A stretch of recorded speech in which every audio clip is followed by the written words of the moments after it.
It's me again. Okay, I actually can't wait to see what happens now, I've got to be honest. So, chapter 78, and according to Al from the last chapter, his last ever time of time travelling. Grandpa Byron's only been gone 2 minutes, and I'm down the bottom of the garden in the shed where, in a different world, he kept his fireworks and Pi had his go-kart. If I had more time, I'd feel emotional. Breathe in the smell of the shed and remember Pi and all of that stuff. But I don't. I've just got to find a tin tub, and all the way down the garden path I have been telling myself that there won't be one, because there never is in situations like this, is there? You never find exactly what you're looking for. Except wonder upon wonder, I do. At the back of the shed, filled with canisters of weed killers and old plastic plant pots and bamboo cones, is a zinc tub, and it's absolutely huge. I can't even feel jubilant owing to my nervousness. I've brought out all the rest of the stuff, the laptop, the black box, the cables, my memory stick, my hamster, of course, and in just a couple of minutes I've got it all rigged up and the numbers are scrolling up on the screen faster and faster and faster, and I'm beginning to feel a bit sick with anticipation. And at this point, I suppose I should tell you what my plan is. It's to go back one last time to 1984, to a few days before I arrived, so that I won't, can't, meet myself. I will then break into Pi's shed and disable the lean, mean green machine. I can't destroy it. That would just be heartbreaking. I'll just take off the wheels or something.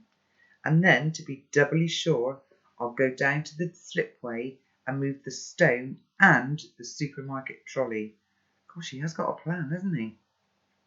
That will prevent Pi's first accident, and it should also prevent him from going out on the go-kart for a couple of days until he's fixed it. Just in case there is some weird fate intervenes, things that going on, which means he's going to steer his go-kart into the sea regardless. I tell you, I've thought of all of the possibilities. That is, except for one thing, and I suddenly notice. The time machine seems to be losing power.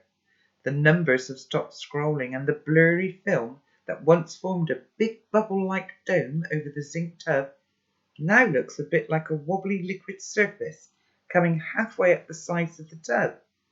There is quite simply no way I could possibly fit in there, let alone get back. Should have thought of that. I tap the escape button on the laptop, the program stops, and I start to think this through. After a moment it comes to me. I won't physically travel back in time, and I won't personally move the brick and the shopping trolley. Instead, I'll send my dad a letter telling him to do those things, and I'll send it with Alan Shearer so he doesn't ignore it. Okay, a letter. This could work. But then, as I keep thinking, a second problem arises, and this one's even bigger. A white cursor is blinking on the screen, demanding that I input the string of letters that were written on the black box, the same black box that has been in and out every dimension, as well as my backpack, wearing off the pen marks. The writing on it is illegible. The string of letters now looks like this. Oh dear. WNGGGG ... 7 ... and then a big smudge containing a G. WN. What came next? S? D? There were some numbers too. A 3? A 2? I can't remember the password, which means I can't send a letter back to 1984. I've left all the time machine stuff in the shed, and I'm coming back up the path to the back of the house with Alan Shearer cupped in my hands, feeling totally defeated, when I hear Grandpa Byron's moped buzzing up the front driveway, and something wonderful happens in my memory. The sound of the moped makes me remember being on it earlier in the day and how my bottom hurt after 15 miles. And I was aching worse when we passed the road sign saying Bladen when we came into the town. And remembering Bladen makes me think of the song, the Bladen Races. And whenever I think of the song now, I think of that rhyme to remember the kings and queens of England that Grandpa Byron taught me. Do you remember that, Maple? That's the one that goes, Willie, Willie, Harry, Steve, Harry, Dick, John, Harry, 3. 1, 2, 3, Ed's Richard, 2, Harry, 4, 5, 6, then who?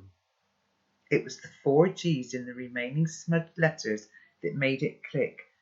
Geordie, Geordie, Geordie, Geordie, William and Victoria was always my favourite line, and I knew now I had the password starting halfway through on the chorus bit of the tune.